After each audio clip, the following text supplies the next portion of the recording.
നമസ്തേ. ഞാൻ ആരാണെന്നുള്ള ചോദ്യത്തിൻ്റെ ഉത്തരം കിട്ടി. ഞാൻ ജീവനാകുന്നു. അതിൻ്റെ കാരണവും വ്യക്തമാക്കി. ജീവനുള്ളത് കൊണ്ടാണ് എൻ്റെ ശരീരത്തിലെ പ്രവർത്തനങ്ങളെല്ലാം നടക്കുന്നത്, മനസ്സിൻ്റെ പ്രവർത്തനം നടക്കുന്നത്, ബുദ്ധി വേണ്ടതുപോലെ പ്രവർത്തിക്കുന്നത്. ഇതെല്ലാം നടക്കണമെങ്കിൽ ജീവൻ വേണം. ജീവൻ ഇല്ലെങ്കിൽ ഇന്ദ്രിയങ്ങളോ മനസ്സോ ബുദ്ധിയോ അഹങ്കാരമോ ചിത്തമോ പ്രാണനോ ഒക്കെ ഉണ്ടെങ്കിലും അതൊന്നും പ്രവർത്തിക്കുന്നില്ല. സ്വതവേ പ്രവർത്തിക്കാൻ ശേഷിയുള്ളതല്ല ഇവയൊന്നും. അപ്പോൾ സ്വതവേ പ്രവർത്തിക്കാൻ ശേഷിയില്ലാത്തവ യഥാർത്ഥത്തിലുള്ള തത്വമായിരിക്കില്ല. അപ്പോൾ ഇതിനെല്ലാം പ്രവർത്തിപ്പിക്കുന്നത് ഏതാണോ അതായിരിക്കും സത്യം, അല്ലെങ്കിൽ ഞാനെന്ന് പറയുന്നത്. അപ്പോൾ ഞാൻ ആദ്യത്തെ പടിയിൽ പറഞ്ഞാൽ ഞാൻ ജീവനാണ്. ആ ജീവനുള്ളത് കൊണ്ടാണ് എൻ്റെ കൈ പൊങ്ങുന്നത്, എൻ്റെ കണ്ണ് പ്രവർത്തിക്കുന്നത്, കാല് പ്രവർത്തിക്കുന്നത് എന്ന് മനസ്സിലായപ്പോൾ ഞാൻ ആരാണെന്നുള്ള ചോദ്യത്തിൻ്റെ ഒന്നാമത്തെ ഉത്തരം ഞാൻ സമം ജീവൻ. ഞാൻ ജീവനാകുന്നു, ശരീരമല്ല. ശരീരമാണ് ഞാനെങ്കിൽ ജീവൻ ഇല്ലെങ്കിലും ശരീരം പ്രവർത്തിക്കേണ്ടിയിരുന്നു. ഇത് ജീവൻ എപ്പോഴാണോ ശരീരത്തിൽ നിന്ന് നിർഗതമാവുന്നത് ആ സമയത്ത് തന്നെ ശരീരം ഇങ്ങനെ ഇല്ലാതായി പോകുന്നു.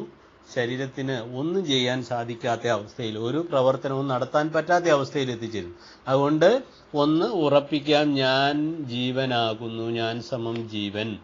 അടുത്ത ചോദ്യം, ജീവൻ നിന്റെ ശരീരത്തിൽ പ്രവേശിച്ചിട്ട് എത്ര വർഷമായി എന്ന് ചോദിച്ചാൽ അതാണ് നമ്മുടെ വയസ്സെന്ന് പറയുന്നത്. അപ്പോൾ എനിക്ക് 25 വയസ്സായി എന്ന് പറഞ്ഞാൽ എൻ്റെ ഇപ്പോഴുള്ള ശരീരത്തിലേക്ക് ജീവൻ പ്രവേശിച്ചത് 25 വർഷം മുമ്പാണ്. 10 വയസ്സെന്ന് പറഞ്ഞാൽ 10 വർഷം മുമ്പാണ് ജീവൻ ഈ ശരീരത്ത് പ്രവേശിച്ചത്. അപ്പോൾ ജീവൻ ഈ ശരീരത്ത് പ്രവേശിച്ചതാണ്. 80 വയസ്സ് വരെ ഒരാൾ ജീവിച്ചു, 80ാമത്തെ വയസ്സിൽ മരിച്ചു എന്ന് പറഞ്ഞാൽ 80 വർഷം മുമ്പ് ആ ശരീരത്തിൽ കയറിയ ജീവൻ 80ാമത്തെ വയസ്സിൽ ആ ശരീരത്തിൽ നിന്ന് പോയി. അപ്പം വരികയും പോവുകയും ചെയ്തതാണ് ഈ ജീവൻ എന്ന് പറയുന്നത്. അത് എവിടെ നിന്നോ വന്നതാണ്, അതെങ്ങോട്ടോ പോവുകയും ചെയ്യുന്നു. അല്പബുദ്ധികളായിട്ടുള്ള ആളുകൾക്ക് ആ ജീവൻ എവിടെ നിന്ന് വന്നു എന്നോ എവിടോട്ട് പോകുന്നെന്നോ എങ്ങോട്ട് പോകുന്നെന്നോ അറിയാൻ സാധിക്കുന്നില്ല. പക്ഷെ അത് കണ്ടവരാണ് ഋഷിമാരെന്ന് പറയുന്നത്. അപ്പോൾ അവരുടെ വാക്കുകളെ നമുക്ക് സമാശ്രയിക്കാം ഈ ജീവന്റെ ഉറവിടം കണ്ടെത്താൻ ശ്രമിക്കുന്നവർക്ക്. അപ്പം ഞാൻ വന്നതാണ്, ഞാൻ ജീവനായതുകൊണ്ട് ആ ജീവൻ വന്നതാണ്. ജീവൻ കുറേ നാൾ കഴിയുമ്പോൾ പോവുകയും ചെയ്യും. ഇപ്പം എൻ്റെ ജീവൻ കുറേ നാൾ കഴിയുമ്പോൾ ഈ ശരീരത്തിൽ നിന്ന് പോവും. അതെങ്ങനെയാണ് എനിക്കറിയാൻ പറ്റുന്നത്? ഈ ലോകത്തിൽ നിരന്തരം എന്നെപ്പോലെ ജീവിച്ച ആളുകളൊക്കെ വീണുകൊണ്ടിരിക്കുകയാണ്. ദിവസവും പത്രമെടുത്ത് നോക്കുകയാണെങ്കിൽ 1 പേജോ 1.5 പേജോളവും ആളുകൾ പോയ വാർത്തകളാണ് കേൾക്കുന്നത്. അപ്പം ഞാനും നാളെ പോവും. അതറിയാൻ വേണ്ടി നമ്മൾ അനുഭവിച്ചറിയണമെന്നൊന്നുമില്ല. ചൂടുവെള്ളത്തിൽ കൈ ഇട്ടാൽ പൊള്ളുവോ എന്നറിയാൻ വേണ്ടി നമ്മുടെ കൈ ചൂടുവെള്ളത്തിൽ ഇടണമെന്നൊന്നുമില്ല. സാമ്പാറിന് കഷ്ണങ്ങൾ ഇട്ട് ആ സാമ്പാർ ചൂടുവെള്ളത്തിൽ കിടന്നപ്പോൾ അത് വെന്ത് അലിഞ്ഞു പോയെങ്കിൽ എൻ്റെ കൈയും അങ്ങനെ പോവും. കയറിൽ കെട്ടി തൂങ്ങിയാൽ ഞാൻ ചാവുമോ എന്ന് അനുഭവിച്ചറിയേണ്ട കാര്യമില്ല. വേറൊരുവൻ കെട്ടി തൂങ്ങിയത് കണ്ടപ്പോൾ എനിക്ക് മനസ്സിലായി. അതേപോലെ എനിക്കൊന്ന് മനസ്സിലാക്കാൻ സാധിക്കുന്നുണ്ട്, നാളെ ഞാൻ ചാവും, മരണപ്പെടും, എൻ്റെ ജീവൻ പോകും. അപ്പോൾ ഈ വന്നു കയറിയ ജീവൻ അതെന്നാന്നറിയില്ല, ആർക്കോട്ട് പറയാനും സാധിക്കുന്നില്ല, പക്ഷെ പോകുമെന്നുള്ളത് ഉറപ്പാണ്. അപ്പോൾ ഈ ജീവൻ വരികയും പോവുകയും ചെയ്യുന്നതാണ്. അപ്പോൾ എവിടെ നിന്ന് വരുന്നു, എവിടെ നിന്നോ വന്നു, എങ്ങോട്ടോ പോകുന്നു. അതിൻ്റെ പ്രഭവസ്ഥാനം അന്വേഷിച്ചുള്ള യാത്രയാണ് സത്യാന്വേഷണം എന്ന് പറയുന്നത്. അപ്പോൾ ഗുരുക്കന്മാരെ പോലെ ഗുരുസദൃശന്മാരായിട്ടുള്ള ആളുകൾ നമുക്ക് പറഞ്ഞു തരികയാണ്, ഇതാ ഈ ജീവൻ വന്നത് ആത്മാവിൽ നിന്നാണ്. ഇമാനി ഭൂതാനി ഏന ജായന്തി ഏന ജാതാനി ജീവന്തി യത് പ്രയന്തി അഭിസംവിശന്തി തദ്ബ്രഹ്മ. ഏതൊന്നിൽ നിന്നാണോ ഇതെല്ലാം വരികയും ഏതൊന്നിലാണോ നിലനിൽക്കുകയും ഏതൊന്നിലാണോ വിലയിക്കുകയും പ്രാപിക്കുന്നത് അത് ഈശ്വരനാകുന്നു, ആത്മാവാകുന്നു. അപ്പോൾ ആത്മാവിൽ നിന്ന്, ഈശ്വരനിൽ നിന്ന് വന്നതാണ് എൻ്റെ ജീവൻ. ഈശ്വരനിലേക്കുള്ള തിരിച്ചുപോക്കാണ് ജീവന്റെ വിയോഗം, ദേഹവിയോഗം. അപ്പോൾ ഞാൻ സമം ജീവനാണെന്ന് പറഞ്ഞു. ജീവൻ എവിടെ നിന്ന് വന്നു? ജീവൻ ആത്മാവിൽ നിന്ന് വന്നു, ഈശ്വരനിൽ നിന്ന് വരുന്നു. അപ്പോൾ ഞാൻ സമം ജീവൻ സമം ഈശ്വരൻ. ഒരു പടി കൂടെ കടന്നു പറഞ്ഞാൽ ഞാൻ സമം ഈശ്വരൻ. അപ്പം ഞാൻ ആരാണെന്ന് ചോദിച്ചാൽ അതിൻ്റെ ഏറ്റവും ശരിയായ ഉത്തരം അഹം ബ്രഹ്മാസ്മി, ഞാൻ ഈശ്വരനാകുന്നു എന്ന് തന്നെയാണ്. അതാണ് ശരിയായിട്ടുള്ള ഉത്തരം. പക്ഷെ ഞാൻ ഈ ശരീരമല്ല. ശരീരമാണെങ്കിൽ ശരീരം എല്ലാ കാലത്തും നിലനിൽക്കണമായിരുന്നു. ജീവൻ എല്ലാ കാലത്തും നിലനിൽക്കുന്നുണ്ട് ആത്മരൂപത്തിൽ. അതിന് നാശമില്ല, അതിന് സൃഷ്ടിസ്ഥിതി ലയങ്ങളില്ല, വരവ് പോക്കുകളില്ലാത്തതാണ് വാസ്തവത്തിൽ. പിന്നെ നമ്മളുടെ സ്ഥൂലദൃഷ്ടിയാ തോന്നുകയാണ് എൻ്റെ ശരീരത്തിലേക്ക് വന്നു പോയി എന്നൊക്കെ. അത് കുറച്ചുകൂടെ കഴിയുമ്പോൾ ഈ വരവ് പോക്കുകളും ഇല്ലാത്തതാണ് നമുക്ക് പിടികിട്ടി കഴിയുമ്പോൾ നാം ശരീരമെല്ലാം അറിവാകുന്നു എന്നുള്ള തലത്തിലെത്തുകയും ചെയ്യും. അപ്പം ഞാൻ ആത്മാവാകുന്നു, ഞാൻ ഈശ്വരനാകുന്നു. പിന്നെ എൻ്റെ സഹോദരനോ അതും ഇതേപോലെ തന്നെ, മറ്റൊരാളോ അദ്ദേഹവും ഇത് തന്നെ. ഈ ലോകത്തിൽ ആരൊക്കെ ആണോ ജീവഭാവം കൈക്കൊണ്ടിട്ടുള്ളത് അവരെല്ലാം ഇതുപോലെയാണ്. അതുകൊണ്ട് അവനെന്നും ഇവനെന്നും ഒക്കെ അറിയുന്നതോർത്താൽ അവനിൽ ആദിമമായ ഒരാത്മരൂപം തന്നെയാണ്.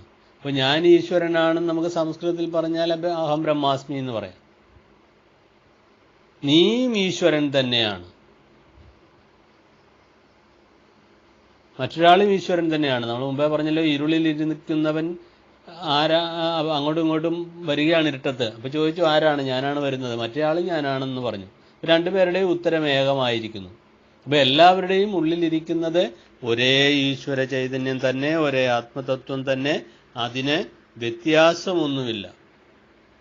അപ്പോൾ അതുകൊണ്ട് ഞാൻ ഈശ്വരനാണെന്ന് മനസ്സിലാക്കുന്നത് പോലെ മറ്റൊരു മനസ്സിലാക്കലാണ് നീയും ഈശ്വരനാണ്. അപ്പോൾ ഞാൻ ഈശ്വരനാണെന്നുള്ളതിന് സംസ്കൃതത്തിൽ അഹം ബ്രഹ്മാസ്മി എന്ന് പറയുന്നു, ഞാൻ ഈശ്വരനാണ്. നീ ഈശ്വരനാണെന്ന് സംസ്കൃതത്തിൽ പറയുമ്പോൾ തത്വമസി, അല്ലെ ത്വം ഹി ബ്രഹ്മ, ഈ വാക്കുകളാണ് ഉപയോഗിക്കുന്നത്. നീയും ഈശ്വരനാകുന്നു. ഇനി ഈ കാണുന്നവയൊക്കെയോ അതുമൊക്കെ ഈശ്വരൻ തന്നെ. അയം ആത്മാ ബ്രഹ്മ. നിന്റെ ബുദ്ധിയിൽ അനുനിമിഷം ഉദിച്ചുകൊണ്ടിരിക്കുന്ന ആ പ്രജ്ഞാനം എന്താണ്? പ്രജ്ഞാനം ബ്രഹ്മ. ഇങ്ങനെ എല്ലാം ഈശ്വരതത്വമാണെന്ന് നമ്മളെ പഠിപ്പിച്ചു തരുന്ന ഒരു വലിയ സത്യത്തിൻ്റെ പ്രഘോഷണങ്ങളാണ് ഗുരുവാണികൾ. ആ ഗുരുവാണിയാണ് നമ്മൾ കേട്ടുകൊണ്ടിരിക്കുന്നത്. ബ്രഹ്മവിദ്യാ പഞ്ചകത്തിലെ 1-ാമത്തെ ശ്ലോകത്തിൽ ചോദിച്ചു, ഞാനാരാണ്, ഈ പ്രപഞ്ചം എങ്ങനെയൊക്കെ ഉണ്ടായി എന്നൊക്കെ ഉള്ള ആ ചോദ്യം വളരെ സത്യസന്ധമായിട്ട് ചോദിച്ചു. അതിന് പിന്നീട് ഗുരുനാഥൻ ഉത്തരം പറയുന്നതാണ് 2-ാമത്തെ ശ്ലോകം എന്ന് പറയുന്നത്. അപ്പം അവിടെ കൊടുക്കാൻ പോവുകയാണ്, പറയാൻ പോവുകയാണ്, നീ ഞാൻ ആരാണെന്നുള്ളതിന് ഉത്തരം ഗുരുവിനോട് ചോദിച്ചപ്പോൾ നീ ആരാണ് എന്ന് ആദ്യമായിട്ട് അവിടെ വെളിപ്പെടുത്തുന്നുണ്ട്. അപ്പം ഞാനും നിങ്ങളും ഒക്കെ ഏതൊരു തത്വത്തിൻ്റെ പ്രകടിത ഭാവങ്ങളാണ്? ആത്മതത്വത്തിൻ്റെ, ഈശ്വര തത്വത്തിൻ്റെ, ഈശ്വര ചൈതന്യത്തിൻ്റെ പ്രത്യക്ഷമായ മൂർത്തികളാണ് നമ്മൾ ഓരോരുത്തരും. അപ്പം ഞാൻ ആരാണെന്നുള്ള ചോദ്യത്തിൻ്റെ യഥാർത്ഥ ഉത്തരം ഞാൻ ഈശ്വരനാണ്, ഞാൻ ആത്മാവാണ്. എൻ്റെ ഭാര്യയോ അവരും ഈശ്വരനാണ്. എൻ്റെ ഭർത്താവോ എൻ്റെ കുഞ്ഞുങ്ങൾ, എൻ്റെ അയൽപക്കംകാരോ ജീവജാലങ്ങളോ മീനായിട്ട് നിൽക്കുന്നതും മാനായിട്ട് നിൽക്കുന്നതും എല്ലാം ഈ ഈശ്വരൻ തന്നെ. അപ്പോൾ ഇതിൻ്റെ പ്രാക്ടിക്കൽ ആപ്ലിക്കേഷൻ എന്താണ്? ഇത് പഠിച്ചാലുള്ള ഗുണം, ഞാൻ ഈശ്വരതത്വമാണെന്ന് എനിക്ക് വ്യക്തമായിട്ട് മനസ്സിലാകും. എൻ്റെ ഭാര്യ അല്ലെ എൻ്റെ ഭർത്താവ് ഈശ്വരതത്വമാണെങ്കിൽ എൻ്റെ ഭാര്യ എൻ്റെ ഭർത്താവിനെ ഈശ്വരതുല്യം ഞാൻ കാണണം. ഈശ്വരതത്വമാണ്, അതാണ് ശരിയെന്ന് പറയുന്നത്. ഏറ്റവും ശരിയായിട്ടുള്ളത് എൻ്റെ ഭാര്യയായിട്ട് വർത്തിക്കുന്നത്, എൻ്റെ ഭർത്താവായിട്ട് അല്ലെ കുഞ്ഞുങ്ങളായിട്ട് അച്ഛനമ്മമാരായിട്ട് ഒക്കെ നിൽക്കുന്നത് ഈ ഈശ്വരതത്വം തന്നെയാണ്. എൻ്റെ ഭർത്താവിനെ ഭർത്താവാക്കി നിർത്തിയിരിക്കുന്നത് ഈ ഈശ്വരതത്വമാണ്. എൻ്റെ ഭാര്യയായിട്ടിരിക്കുന്നത് ഈശ്വരതത്വം ഉള്ളത് കൊണ്ടാണ്. എൻ്റെ ഭർത്താവിനെ ഞാൻ ഭർത്താവെ ചേട്ടാന്നൊക്കെ വിളിക്കുന്നത് അല്ലെങ്കിൽ സ്നേഹത്തോടു കൂടി സംബോധന ചെയ്യുന്നത് ജീവനുള്ളപ്പോഴാണ്. ജീവനില്ലാത്തപ്പോൾ അതിനെ ശവമെന്നാണ് പറയുന്നത്. എൻ്റെ ചേട്ടൻ്റെ ശവസംസ്കാരം എപ്പോഴാണ്? എൻ്റെ ചേട്ടൻ പോയി എന്ന് പറഞ്ഞാൽ ചേട്ടൻ എന്ന് പറയുന്നത് ജീവനായിരുന്നു. എൻ്റെ ഭാര്യ പോയി എന്ന് പറഞ്ഞാൽ ഭാര്യയായിട്ട് നിന്നത് ഈ ശരീരമല്ല, ആത്മാവായിരുന്നു. എൻ്റെ അച്ഛൻ ഇല്ലാതായിപ്പോയി, എൻ്റെ അച്ഛൻ പോയി. മരിച്ചു കഴിഞ്ഞാൽ നമ്മൾ എന്താ വിളിച്ചു പറയുന്നത്? എൻ്റെ അച്ഛൻ പോയി കേട്ടോ. അച്ഛനായിട്ട് നിന്ന് ഈ സത്യം ആത്മാവ് ഇവിടെ നിന്ന് പോയി. അപ്പോൾ ഞാൻ എൻ്റെ ഭാര്യ ആയിട്ട് കാണുന്നയാൾ ആരാണ്? ഭാര്യ എന്ന് പറയുന്നത് ഈശ്വരതത്വമാണ്, ആത്മതത്വമാണ്. ഭർത്താവ് അതും അങ്ങനെ തന്നെ. അങ്ങനെയാണ് ഞാൻ അവരെ അങ്ങനെ വേണ്ടേ കാണാൻ. അങ്ങനെ സ്നേഹത്തോടുകൂടി, അവിടെയാണ് ഗുരു പറഞ്ഞ നിഷ്കളങ്കമായ പ്രേമത്തോടുകൂടി ഭാര്യ ഭർത്താക്കന്മാർ വസിക്കുന്നിടമെന്ന് പറഞ്ഞത്. ഇവിടെ കളങ്കമില്ല, ആത്മതലത്തിലെത്തി. അപ്പോൾ ഞാൻ എൻ്റെ ഭാര്യയെ ഈശ്വരതുല്യം കാണുന്നു, ഞാൻ എൻ്റെ ഭർത്താവിനെ ഈശ്വരതുല്യം കാണുന്നു, കുഞ്ഞുങ്ങളെയും അച്ഛനമ്മമാരെയും ഒക്കെ അങ്ങനെ തന്നെ. അവിടെ വരുമ്പോൾ എന്താണ് അതുകൊണ്ടുള്ള നേട്ടം?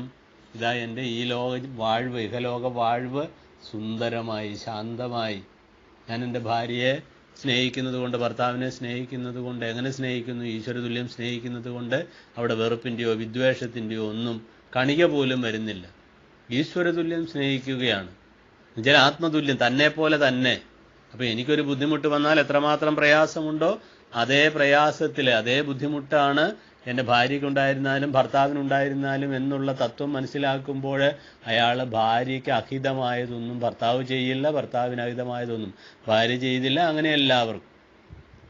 അപ്പോഴാണ് ഇവിടെ ഒരു മാതൃകാസ്ഥാനമാവുന്നത്. തൃപ്പാദങ്ങൾ 1888 തന്നെ ഈ ലോകം മാതൃകാസ്ഥാനമാവണമെന്ന് രചിച്ചത് ഈ ഒരു അർത്ഥത്തിലാണ്. ഇപ്പോൾ നമ്മുടെ കുടുംബം മാതൃകാ കുടുംബമായി, ഭാര്യാഭർത്താക്കന്മാരോ മാതൃകാ ദമ്പതികളായി, കുഞ്ഞുങ്ങളോ അത് മാതൃകകളായിട്ടുള്ള കുഞ്ഞുങ്ങളായിട്ട് മാറും, അച്ഛനമ്മമാരോ നല്ല അച്ഛനമ്മമാർ.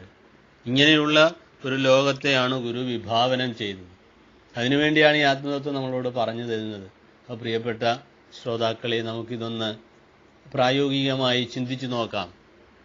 ഗുരു വെറുതെ പറഞ്ഞതല്ല, ഗുരുതത്വം എൻ്റെ ഹൃദയത്തിൽ വന്നു ചേരണം, എൻ്റെ ചെവിയിൽ വന്ന് വീഴണം. വീണാൽ അതിനെ വണങ്ങാനും പഠിക്കണം. അപ്പോൾ തെരുതെരെ വീണ് നമുക്ക് വണങ്ങാം, തെരുതെരെ ഓതാം, ഈ സത്യം മനസ്സിലാക്കിക്കൊണ്ടേയിരിക്കാം. അപ്പോൾ ഭാര്യ ഭർത്താക്കന്മാർ ആത്മതുല്യം സ്നേഹിക്കാൻ പഠിക്കുക. ഇതാണ് ഗുരു നമ്മളെ പഠിപ്പിച്ച ഏറ്റവും വലിയ പാഠം. അപ്പോൾ ഞാൻ എൻ്റെ ഭാര്യയെ, ഇതിപ്പോൾ കേട്ടുകൊണ്ടിരിക്കുന്ന ഒരു ഭർത്താവ് എങ്ങനെ ഭാര്യയും കുഞ്ഞുങ്ങളെയും കാണുന്ന ഈശ്വരനെ പോലെ, ഇത് കേട്ടുകൊണ്ടിരിക്കുന്ന ഒരു വീട്ടമ്മയാണെങ്കിലോ തൻ്റെ ഭർത്താവിനെ ഈശ്വരതുല്യം കണ്ട് സ്നേഹിക്കുവാനും ആദരിക്കുവാനും പരസ്പരം സഹായിക്കുവാനും. ഇപ്പോൾ ഭാര്യയെ സഹായിക്കാൻ ഭർത്താവിന് യാതൊരു മടിയുമില്ല. അടുക്കളയിൽ ഭാര്യ കഷ്ടപ്പെട്ട് ജോലി ചെയ്യുമ്പോൾ അവിടെ ചെന്ന് എന്തെങ്കിലുമൊക്കെ സഹായിച്ചു കൊടുക്കുക, ദോശ ചുട്ടു കൊടുക്കുക, തേങ്ങ ചിരണ്ടി കൊടുക്കുക, അല്ലെങ്കിൽ തുണിയൊന്ന് കഴുകാൻ സഹായിച്ചു കൊടുക്കുക. അങ്ങനെ എന്താ നമുക്ക് സാധിക്കാത്തത്? അതുപോലെ ഭർത്താവിൻ്റെ ജോലികളിൽ ഭാര്യയും സഹായിച്ചു കൊടുക്കുക. എങ്ങനെ? കളങ്കമില്ലാത്ത പ്രേമത്തോടുകൂടി. നല്ല കുഞ്ഞുങ്ങൾ, ഈ തരത്തിലുള്ള ഭാര്യാഭർത്താക്കന്മാർക്കുണ്ടാവുന്ന കുഞ്ഞുങ്ങളോ അവരും ഇത്തരം മനോഭാവമുള്ളവരായിട്ട് വരും. അപ്പം ഇങ്ങനെയുള്ള ആളുകൾ വസിച്ചാൽ അവിടുത്തെ മാതാപിതാക്കളിൽ നിന്ന് നമുക്ക് ഇത്തരത്തിലൊരു പുണ്യം കിട്ടിയാലേ അത്തരത്തിലുള്ള ചിന്താഗതി വരുവുള്ളൂ. അതൊരു മറ്റൊരു സത്യം. അപ്പോൾ അങ്ങനെ നമ്മുടെ കുടുംബജീവിതം ഭദ്രമാകും. ഭദ്രം കർണേഭി ശൃണുയാമ ദേവാഹ എന്നുള്ള മന്ത്രം നമ്മുടെ വീട്ടിൽ പ്രാവർത്തികമാക്കാൻ സാധിക്കും. ഇതാ പ്രാവർത്തികമാക്കി കഴിഞ്ഞിരിക്കുന്നു എന്ന് പറയുവാൻ നമുക്ക് ഓരോരുത്തർക്കും സാധിക്കണം. അപ്പോൾ അങ്ങനെ മാതൃകാപരമായ ഒരു വ്യക്തിജീവിതം, കുടുംബജീവിതം, ഭാര്യാഭർത്തൃ ജീവിതം, കുഞ്ഞുങ്ങളായിട്ട് വർദ്ധിക്കുമ്പോൾ മാതാപിതാക്കളെ ഇത്തരത്തിൽ കാണാനുള്ള ഒരു ശേഷി, ഇതെല്ലാം ഉണ്ടാക്കിയെടുക്കുന്നതിന് വേണ്ടിയാണ് തൃപ്പാദങ്ങൾ നമ്മുടെ ഇടയിലേക്ക് ഇറങ്ങി വന്ന് ഈ സത്യം പറഞ്ഞു തന്നത്. ആ ഗുരുവചനങ്ങൾ നമുക്ക് വളരെ ശ്രദ്ധയോടെ കേൾക്കാം, അത് ജീവിതത്തിൽ കൊണ്ടുവരാം, അനുഷ്ഠിച്ച് കാണിച്ചു കൊടുത്ത് ഗുരുവിൻ്റെ മുമ്പിൽ ചങ്കൂറ്റത്തോടുകൂടി ഉറച്ചു നിന്ന് ഞാൻ യഥാർത്ഥ ഒരു ഗുരുഭക്തനാണ്, ഗുരുവിനോട് ചേർന്ന് നിൽക്കുന്നവനാണെന്ന് പറയാനുള്ള ശേഷി ഏവർക്കും ഉണ്ടാവട്ടെ. നന്ദി.